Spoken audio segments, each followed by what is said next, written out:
What is up, YouTube? Been a while since I posted a video last, but I'm gonna start uploading more frequently. I've been real busy with football and stuff.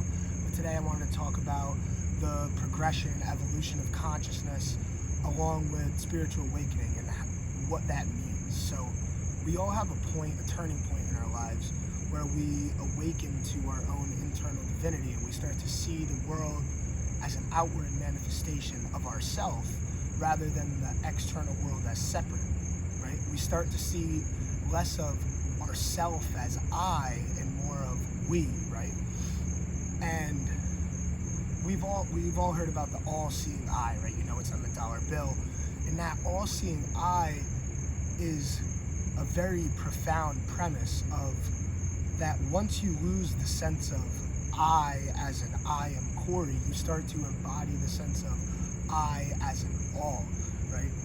That I as an all is the awareness, the consciousness that perceives everything. There is no separation between it, right? Awareness, consciousness, energy, it's all the same thing at the end of the day. And we have this body made of billions of molecules, and we have a whole entire galaxy and ecosystem within our own body, and we don't realize all this microbacteria and our microbiome and all these living entities that we allow to live, right? We're inside of this giant organism, the cosmos, this massive organism that we are an integral part of. We are not separate from this life, and it's easy to feel separated where your boss gets angry at you and you push them away and you start to look at them as a separate self, or you're picking your friend up at home and they're taking extra long and you're struggling to see that friend as yourself. But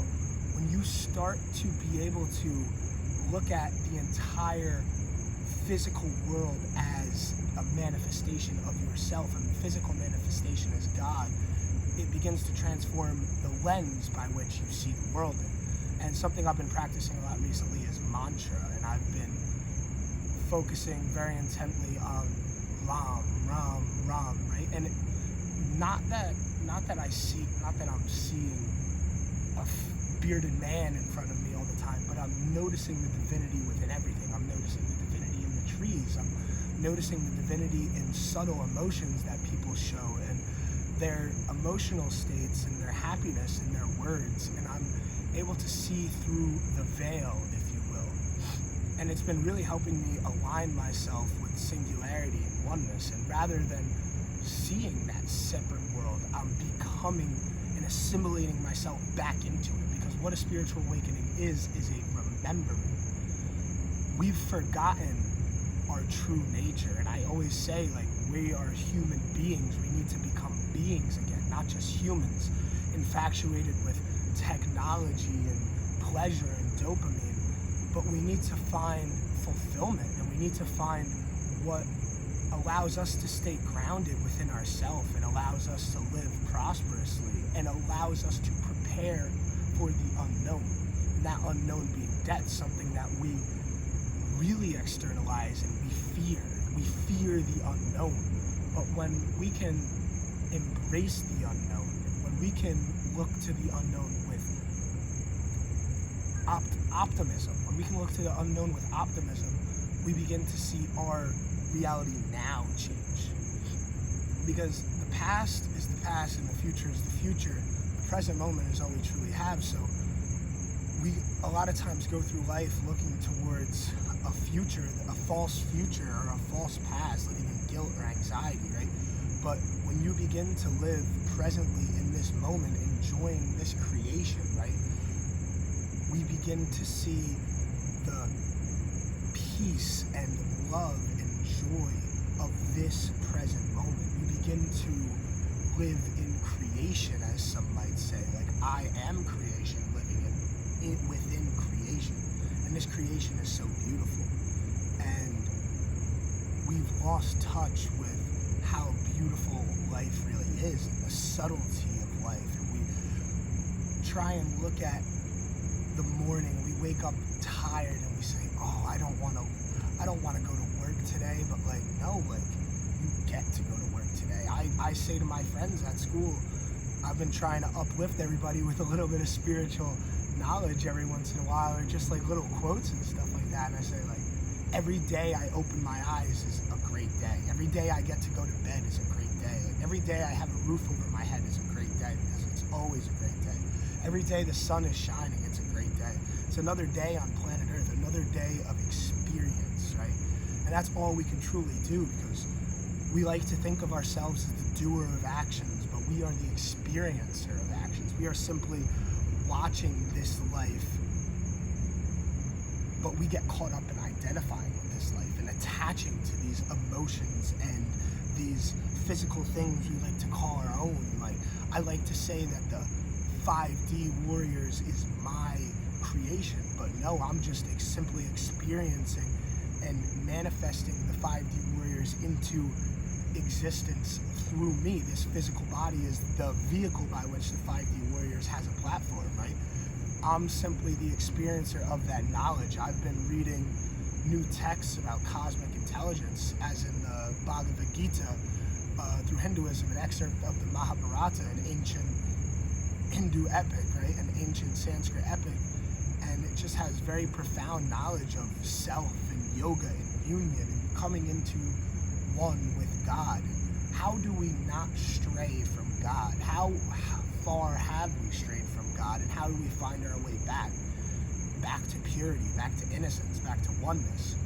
And it's a process. It's an unlearning process, a remembering process, because we come here and we forget who we are, only to remember who we are. So this whole life is about settling the mind and finding love, finding unity within everything. And it's something that I think a lot of people struggle with through mental illness. They just see the world as so separate from themselves.